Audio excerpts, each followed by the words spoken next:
Assalamualaikum warahmatullahi wabarakatuh.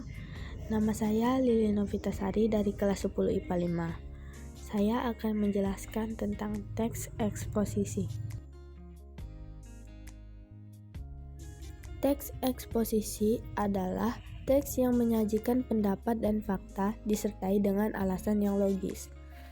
Tujuan teks eksposisi yaitu menjelaskan informasi tertentu agar bisa menambah ilmu pengetahuan pembaca.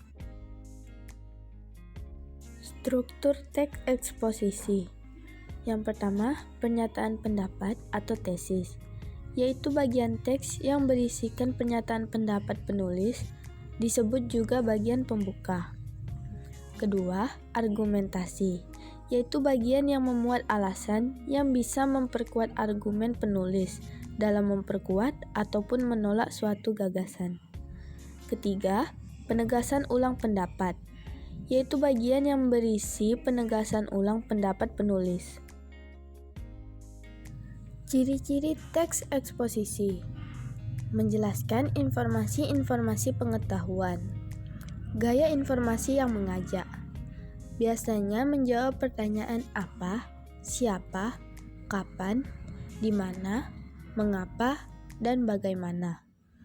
Gaya bersifat informatif, singkat, padat, dan akurat. Penyampaian secara lugas serta memakai bahasa baku. Tidak memihak, yang berarti tidak memaksakan kemauan penulis pada pembaca. Fakta dipakai sebagai alat kontribusi dan alat kontritasi.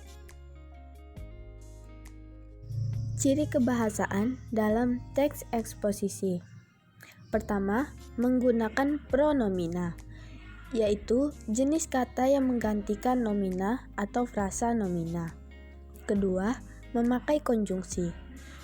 Konjungsi dapat digunakan dalam teks eksposisi untuk memperkuat argumentasi. Ketiga, memakai kata leksikal tertentu atau kata yang mengacu pada kamus. Merupakan kata yang mengacu pada benda, baik nyata maupun abstrak. Dalam kalimat berkedudukan sebagai subjek dilihat dari bentuk dan maknanya. Ada yang berbentuk nomina dasar maupun nomina turunan. Nomina dasar contohnya gambar, meja, rumah, dan pisau. Langkah-langkah membuat teks eksposisi: menentukan tema, menentukan tujuan karangan, memilih data yang sesuai dengan tema, membuat kerangka karangan, mengembangkan kerangka menjadi karangan. Jenis-jenis teks eksposisi. Yang pertama ada teks eksposisi ilustrasi. Menggunakan penggambaran sederhana atau bentuk konkret dari suatu ide, mengilustrasikan sesuatu yang mempunyai kesamaan sifat, menggunakan frasa penghubung. Yang kedua, teks eksposisi berita, memberikan informasi dari suatu kejadian, sering dijumpai dalam berita atau surat kabar. Yang ketiga, teks eksposisi perbandingan, menerangkan ide atau gagasan pada kalimat utama dengan metode perbandingan. Keempat, teks eksposisi proses, berisi mengenai panduan atau tata cara membuat sesuatu. Kelima, teks eksposisi definisi, berisi tentang pengertian dari suatu objek.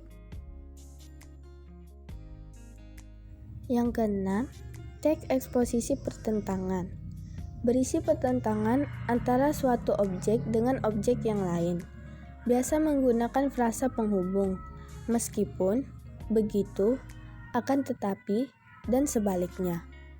Yang ketujuh, teks eksposisi analisis, proses memisahkan suatu masalah dari suatu gagasan utama menjadi beberapa subbagian, kemudian melakukan pengembangan secara berurutan. Demikian yang bisa saya sampaikan. Semoga video ini dapat bermanfaat. Sekian, terima kasih. Assalamualaikum warahmatullahi wabarakatuh.